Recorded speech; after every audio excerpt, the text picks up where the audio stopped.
Hi friends, ఈరోజు మన Sircilla SAT Instagram పేజీలో మరి మీకు ఇంకొక వ్యక్తిని మేము పరిచయం చేయబోతున్నాము.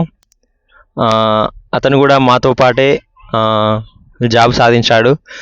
మరి మా అందరితో పోల్చుకుంటే అతను ఒక మెట్టు పైన ఉంటాడు. ఎందుకంటే మేము అందరం ఇక్కడ నుంచి ప్రిపేర్ అయ్యి ఇక్కడనే సాధించడం మీద ఇక్కడ నుండి చేసిన మేము ఏదున్నా. కానీ మా ఫ్రెండ్ ప్రశాంత్ అనే వ్యక్తి అతను ఇంటర్ అవడంతోనే దుబాయ్ వెళ్ళిండు. దుబాయ్ వెళ్ళి 6 years అక్కడ దుబాయ్లో వర్క్ చేసి నోటిఫికేషన్ వచ్చినాక పోలీస్ నోటిఫికేషన్ విడుదల అయినాక ఇక్కడికి వచ్చి ప్రిపరేషన్ అయ్యి జాబ్ సాధించిండు. మీరే అర్థం చేసుకోవాలి దాని కష్టం ఏ విధంగా ఉందో. మరి ఈరోజు అలాంటి గొప్ప వ్యక్తిని మనం ఇంటర్వ్యూ వేయబోతున్నాం కాబట్టి మీరందరూ దీన్ని ఖచ్చితంగా ఆదర్శంగా తీసుకోవాలని చెప్తున్నాను. Okay, hi bro. హాయ్. మరి మిమ్మల్ని ఇంటర్వ్యూ చేయడానికి కూడా నాకు చాలా ఆనందంగా ఉన్నది.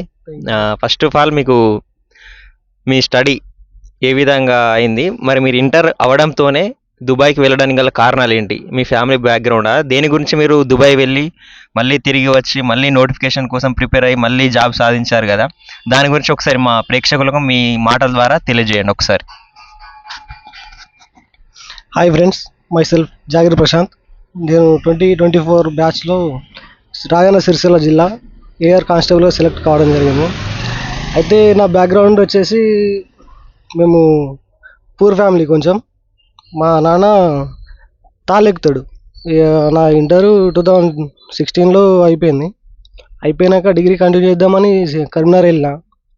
కానీ కొన్ని ఆర్థిక కారణాల వల్ల ఇంట్లో పరిస్థితులు బాగాలేక దుబాయ్ వెళ్ళడం జరిగింది. 18 yearsకే నేను దుబాయ్ వెళ్ళాను. అక్కడ లేబర్ పని చేసి అదొకటి ఇక చేసేసాక నాకు ఈ ఆశ మాత్రం అలాగే ఉండిపోయింది. ఎప్పటికైనా నేను పోలీస్ కావాలని నాకు ఒక ఆశ ఉండే, అది మర్చిపోలే. అది మర్చిపోకుండా నేను ఒకసారి చుట్టి మీద వచ్చిన దుబాయ్ నుంచి 18లో. అప్పుడు ఒక నోటిఫికేషన్ పడ్డది కదా, అది అప్లై చేశాక కూడా ఈవెంట్స్ ట్రై చేస్తున్నా, ఎగ్జామ్ కోసం ప్రిపేర్ అవుతున్నా. కానీ అప్పటికి మా ఇంట్లో ఆర్థిక స్థితులు ఇంకా సెట్ కాలేవు. మళ్ళీ ఆ పరిస్థితులను అర్థం చేసుకొని మళ్ళీ దుబాయ్ వెళ్ళిపోయినా. కానీ ఆశ మాత్రం అలాగే ఉంది. 2022లో మళ్ళీ ఒక నోటిఫికేషన్ పడ్డది కదా, అప్పుడు మరి ఇంకో లాస్ట్ ఛాన్స్ అని చెప్పి మళ్ళీ ట్రై చేసిన. నోటిఫికేషన్ పడ్డప్పుడు నేను ఆడనే ఉన్నా, మా వాళ్ళతో ఇక్కడ అప్లై చేయించి అక్కడనే ఆన్లైన్ కోర్స్ తీసుకొని చదువుకొని ప్రిపేర్ అయ్యాక నోటిఫికేషన్ పడ్డాక ఒక 1 month తర్వాత వచ్చేసిన డైరెక్ట్ ఎయిర్పోర్ట్ టు కరీంనగర్ హాస్టల్లో వండుకుంటూ ప్రిపేర్ అయినా. ఇంటికి కూడా పోలే. ఇంటికి పోతే అది కరెక్ట్ సెట్ కాదు, మన మైండ్ సెట్ మారిపోతుంది. అట్లా డైరెక్ట్ అటే పోయి అక్కడనే ప్రిపేర్ అయ్యి ఇంటికి పోలే.